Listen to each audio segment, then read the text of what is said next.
Le jour où les hommes iront abandonner seuls, là-bas, au cimetière d'Anyama, mesdames et messieurs, il s'en est allé. Notre Hafiz Ibrahim Osso. Un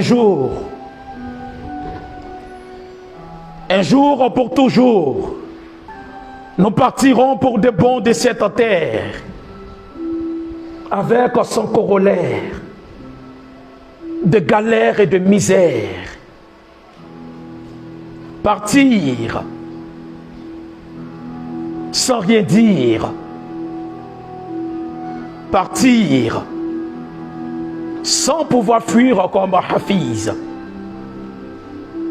Partir un soir, un matin, avec des chagrins, avec des sentiments de regret, de n'avoir pas assez fait pour plaire à notre Seigneur, Maître de l'univers.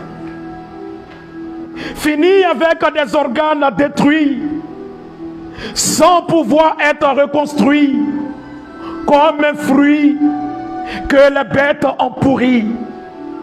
Puis, le jour et la nuit seront dans l'éternité enfouis. Nos beaux souvenirs nous font sourire, même si nous craignons le pire. Et notre conscience nous dit en sourdine qu'elle en a cure et s'affonce la mine, perdue dans cette virtuelle étendue où nos pensées se ruent puis se muent. Notre fin reste un mystère. Malgré la connaissance lecturale de Hafiz Ibrahim Osso, le temps n'a pas changé d'avis. Oh mystère, la vie, être vivant en vie, bien que tu n'as pas de garantie, le voile ne sera jamais levé, car notre conscience est emmurée, bornée, balisée. Et en hommage à notre Hafiz, un jour reviendra, le monde après t'avoir utilisé te rejettera. Un jour reviendra certainement où ton âme et ton corps se sépareront, c'est la mort. Un jour reviendra, à l'évocation de ton nom, on s'empressera de dire paix à son âme. Un jour reviendra certainement où tes compagnons et ta progéniture seront des hypocrites. On l'a fait pour Afiso. Tes compagnons et ta progéniture seront des hypocrites. Ils t'abandonneront couché dans un périmètre misérable, loin de tes réalisations dans lesquelles tu soutirais ton plaisir.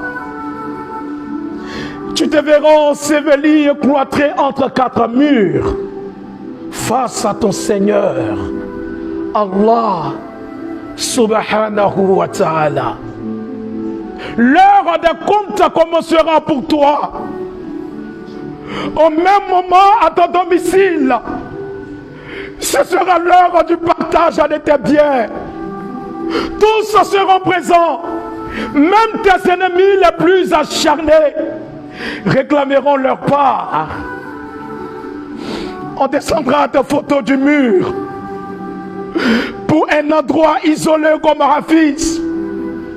Ton très cher ami viendra demander la main de ta belle épouse si tu en avais, pendant que ta progéniture comblera ton absence dans les passions de ce monde.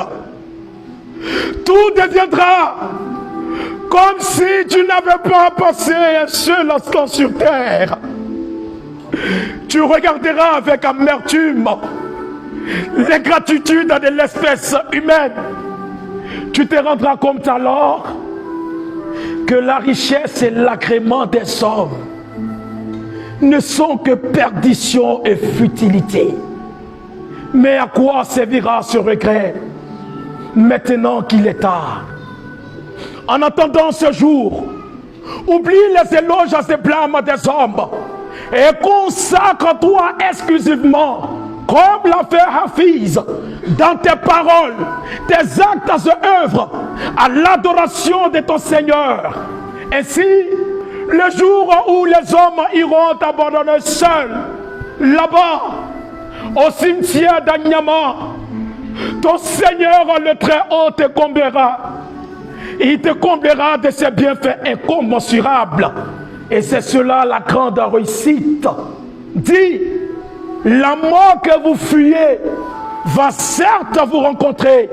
Ensuite, vous serez ramenés à celui qui connaît parfaitement le monde visible et le monde invisible, qui vous informera de ce que vous faisiez.